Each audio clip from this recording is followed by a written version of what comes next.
तो दोस्तों, क्योंकि रिश्तों के भी रूप बदलते हैं कि आज के एपिसोड की शुरुआत मिताली से होती है, जो जानबूझकर गिरने का नाटक करती है और कार्तिक फिर उसको संभाल लेता है। और तभी सामने से आ रही वृंदा और पूरा परिवार ये नजारा देख लेते हैं। वृंदा तो कार्तिक को मिताली को बाहों में संभाले देखकर पूरी तरह हैरान रह जाती है। वहीं दूसरी तरफ पीछे से अंगद भी हुडी और मास्क में वहां पहुंच चुका होता है और वो भी कार्तिक और मिताली को साथ देख लेता है। जैसे ही कार्तिक की नजर पूरे परिवार पर पड़ती है, वो तुरंत मिताली को खुद से अलग कर देता है। इधर वृंदा बिना कुछ कहे वहां से निकल जाती है। कार्तिक उसको रोकने के लिए आगे बढ़ना चाह रहा होता है, लेकिन अभी भी उसका सिर चकरा रहा होता है, जिसकी वजह से वो ठीक से आगे नहीं बढ़ पाता। इधर मुन्नी मिताली को रोककर उसको पूछती है कि आखिर वो यहाँ क्या कर रही है, लेकिन मिताली उल्टा मुन्नी पर ही नाराज हो जाती है और साफ कर देती है कि उसे मुन्नी को कोई सफाई देने की जरूरत नहीं है। मुन्नी भी कहती है कि उसे मिताली से अपनी कोई सफाई चाहिए भी नहीं, लेकिन यहाँ बात उसके परिवार की है और वो जानना चाहती है कि कार्तिक के साथ मिताली वहां कर क्या रही थी। तो मिताली कोई जवाब देने के बजाय वहां से चली जाती है। उधर कार्तिक वृंदा से बात करने के लिए आगे बढ़ता है, लेकिन सुप्रिया उसका रास्ता रोक लेती है। वो कार्तिक से कहती है कि अब बहुत हो चुका है। वो कहती है कि पिछली बार की घटना के बाद उसने खुद वृंदा को समझाया था कि कार्तिक अच्छा लड़का है और उसे वृंदा की बहुत परवाह है, लेकिन अब फिर से ऐसा मामला सामने आ गया है। सुप्रिया कार्तिक को वृंदा से दूर रहने के लिए कहती है, लेकिन कार्तिक उसकी बात नहीं मानता और वृंदा के पीछे जाने की कोशिश करता है। उधर होटल के बाहर वृंदा अपनी गाड़ी में बैठ चुकी होती है। दूसरी तरफ अंगद भी उसके पीछे बाहर आ जाता है। वो सोचता है कि वृंदा इस समय बहुत हर्ट है और उसे अकेला छोड़ना ठीक नहीं होगा। वो उससे बात करके उसे समझाना चाहता है, लेकिन अंगद कुछ कर पाता उससे पहले ही वृंदा अपनी गाड़ी स्टार्ट करके वहां से निकल जाती है। इधर अंगद भी तुरंत अपनी बाइक लेकर उसके पीछे निकल पड़ता है। वहीं दूसरी तरफ कार्तिक भी होटल से बाहर आता है और वृंदा को आवाज लगाता हुआ उसकी गाड़ी की तरफ बढ़ता है, लेकिन उसका सिर अभी भी घूम रहा होता है और वो बार बार लड़खड़ा रहा होता है। आखिरकार वो गिरने ही वाला होता है कि मिताली तुरंत उसको आकर संभाल लेती है। कार्तिक बस इतना कह पाता है कि वृंदा वहां से चली गई है, तो मिताली तुरंत कहती है कि अगर वो वृंदा से बात करना चाहता है तो वो उसे वृंदा तक पहुंचा सकती है। कार्तिक को संभालते हुए मिताली उसे अपनी गाड़ी में बिठाकर वहां से ले जाती है और ये पूरा नजारा पीछे खड़ा पूरा परिवार भी देख चुका होता है। सलोनी को तो यकीन ही नहीं होता कि कार्तिक मिताली के साथ चला गया है। बाकी घर वालों को भी कार्तिक का ये कदम बिल्कुल अच्छा नहीं लगता और सभी उसके व्यवहार से नाराज नजर आते हैं। दूसरी तरफ अब कहानी का रुख हेमंत और नोएना की तरफ होता है। दोनों रांची पहुंच चुके होते हैं और होटल के बाहर खड़े होते हैं। नोएना बार बार अपने मोबाइल में होटल की तस्वीर देख रही होती है, क्योंकि सामने दिखाई दे रहा होटल बिल्कुल भी वैसा नहीं होता जैसा वेबसाइट पर दिखाया गया था। होटल बाहर से काफी पुराना और जर्जर नजर आ रहा होता है। हेमंत ये देखकर नोएना से पूछता है कि आखिर उसने ऐसी जगह बुक कैसे कर दी। तो नोएना भी परेशान होकर कहती है कि उसने जो पिक्चर्स देखी थी उनमें होटल काफी अच्छा दिखाई दे रहा था, नाम भी सेम था, रांची प्लाजा। उसे लगा कि यही वो होटल है और सिर्फ एक रात रुकना था, इसलिए उसने ज्यादा रिव्यूज भी चेक नहीं किए। इसके बाद नोएना अंदर जाती है और रिसेप्शनिस्ट से पूछती है कि वेबसाइट पर कुछ और तस्वीरें दिखाई गई है, जबकि यहाँ की हालत बिल्कुल अलग है। उसे लगता है कि उनके साथ गलत जानकारी देकर बुकिंग की गई है। हेमंत भी होटल की हालत देखकर नाराज होता हुआ नजर आता है। वो कहता है कि अगर यहाँ बेसिक फैसिलिटीज तक ठीक नहीं है तो उनके पैसे वापस किए जाएं। नोएना भी रिफंड की मांग करती है और कहती है कि वे किसी दूसरे होटल में चले जाएंगे, लेकिन वो आदमी रात का समय देखते हुए उनको समझाने की कोशिश करता है कि इतनी देर में दूसरा होटल ढूंढना आसान नहीं होगा।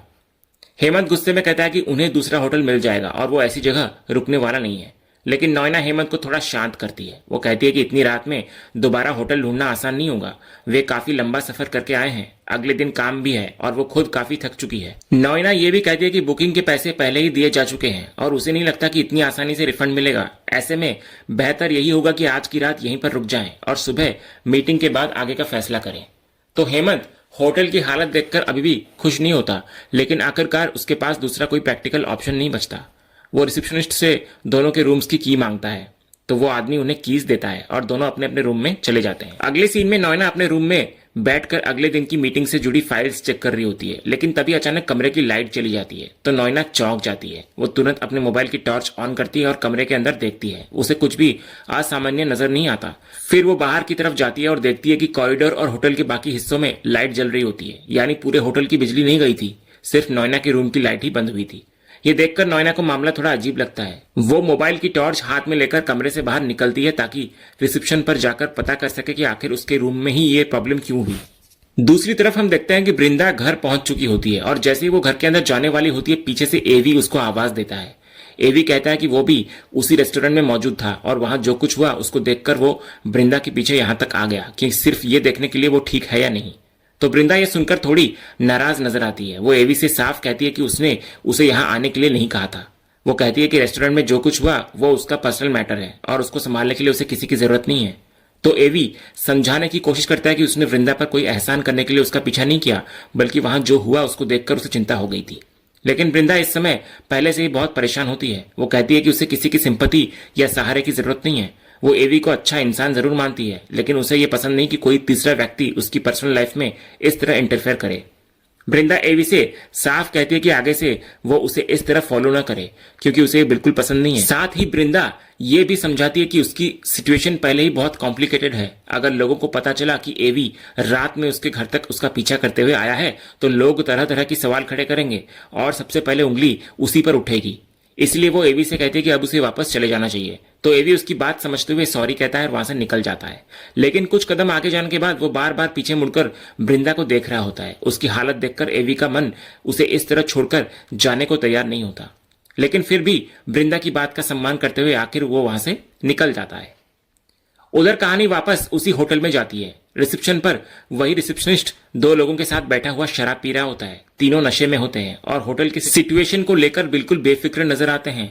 उनमें से एक आदमी वो रिसेप्शन वाले से पूछता है कि उसने सुना है कि होटल में एक नई लेडी आई है और उसके साथ कोई आदमी भी आया है।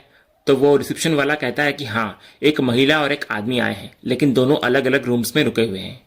ये सुनकर वहां बैठे आदमी की नजर बदल जाती है। वो कहता है कि इतनी सुंदर औरत अकेली है तो फिर ये मौका हाथ से नहीं जाने देना चाहिए।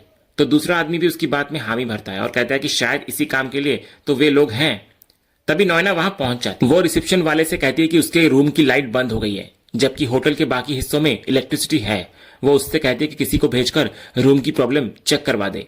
तो वो रिसेप्शन वाला बुरी तरह नशे में होता है। वो नॉयना की तरफ बढ़ता है और ठीक से चल तक नहीं पाता। वो लड़खड़ाकर गिरने ही वाला होता है कि तभी हेमंत वहां पहुंचकर उसको संभाल लेता है। हेमंत रिसेप्शन वाले की हालत देखकर समझ जाता है कि ये लोग तो खुद ठीक से खड़े ही नहीं हो पा रहे हैं और नॉयना की प्रॉब्लम क्या ही सॉल्व करेंगे। वो रिसेप्शन वाले से पूछता है कि आखिर वो कहां जा रहा था। तो रिसेप्शन वाला कहता है कि वो नॉयना के कमरे की लाइट ठीक करने जा रहा था।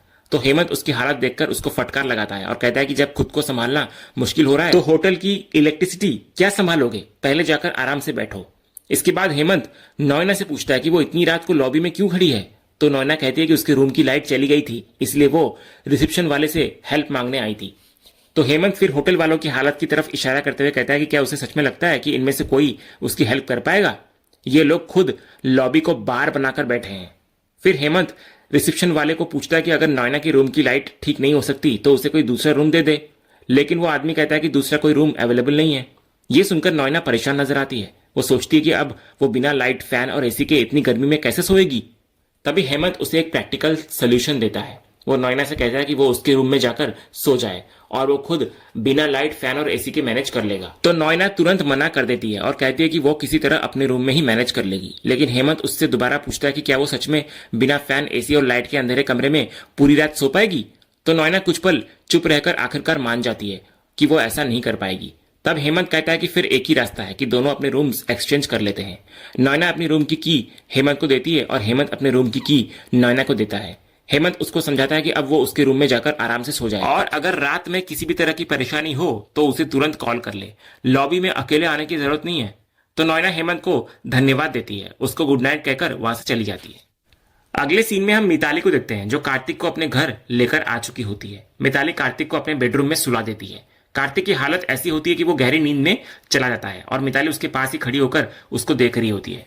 तभी मिताली के फोन पर देव का वीडियो कॉल आता है। मिताली कॉल उठाते ही उसको धीरे बोलने के लिए कहती है, क्योंकि बड़ी मुश्किल से कार्तिक सोया है और अगर उसकी आवाज से वो उठ गया तो सारी सिचुएशन खराब हो सकती है। तो देव वीडियो कॉल पर कार्तिक को मिताली के घर पर और उसके बेडरूम में देखकर पूरी तरह हैरान नजर आता है। वो मिताली से सवाल करता है कि आखिर कार्तिक को वो अपने घर क्यों लेकर आई है। तो देव को समझ नहीं आ रहा होता है कि मिताली आखिर कर क्या रही है, क्योंकि प्लान तो ये था कि वृंदा और कार्तिक के बीच की नाराजगी खत्म हो और दोनों फिर से करीब आए, लेकिन मिताली खुद ही अब उनके बीच आ गई है। तो मिताली देव को साफ कर देती है कि असली प्रॉब्लम वो नहीं है बल्कि वृंदा है। उसके मुताबिक वृंदा हमेशा उसकी लाइफ में आकर उसके रास्ते में खड़ी हुई है। पहले अंगद के मामले में और अब कार्तिक के मामले में भी मिताली को लगता है कि वृंदा की वजह से उससे उसकी खुशियां छिन गई, इसलिए इस बार उसने वृंदा को रास्ते से हटाकर कार्तिक को अपने करीब कर लिया है। देव उसको समझाने की कोशिश करता है कि ऐसा करना ठीक नहीं होगा और इससे आगे चलकर बड़ी प्रॉब्लम हो सकती है, लेकिन मिताली उल्टा देव को ही चेतावनी देती हुई नजर आती है। वो कहती है कि अगर देव इसी तरह कभी इधर तो कभी उधर होकर दोनों तरफ का खेल खेलता रहेगा तो आखिर में उसके हाथ कुछ भी नहीं आएगा। मिताली उसको समझाती है कि अगर वो उसका साथ देता है तो उसका फायदा ही फायदा है। वो देव को प्रॉपर्टी दिलाने तक की बात करती है और कहती है कि अगर देव उसके साथ रहेगा तो उसकी किस्मत बदल सकती है, लेकिन अगर वो इसी तरह दोनों साइड्स को खुश करने की कोशिश करता रहा तो ना प्रॉपर्टी मिलेगी और ना ही कोई दूसरा फायदा। देव इस बात से डर जाता है और उसको चिंता होती है कि अगर दादू को कभी इन दोनों की प्लानिंग के बारे में पता चल गया तो बहुत बड़ी दिक्कत हो जाएगी। लेकिन मिताली इस वक्त किसी भी नतीजे की चिंता नहीं करना चाह रही होती। वो देव से कहती है कि आगे जो होगा तब देखा जाएगा, फिलहाल उसको डिस्टर्ब ना करे क्योंकि उसका कार्तिक सो रहा है। इतना बोलकर वो कॉल काट देती है। दूसरी तरफ होटल का सीन दोबारा दिखाया जाता है, जहां अब हेमंत और नोयना को हम देखते हैं जो अपने अपने रूम्स की तरफ जा रहे होते हैं। नोयना को थोड़ा बुरा लगता है कि उसकी वजह से हेमंत को अपना रूम छोड़ना पड़ा। वो हेमंत से कहती है कि उसे अच्छा नहीं लग रहा कि उसकी परेशानी की वजह से हेमंत को बिना प्रॉपर लाइट और एसी वाले कमरे में एडजस्ट करना पड़ रहा है, लेकिन हेमंत उसे रीअश्योर करता है कि इसमें परेशान होने जैसी कोई बात ही नहीं है, वो किसी तरह आराम से सो जाएगा।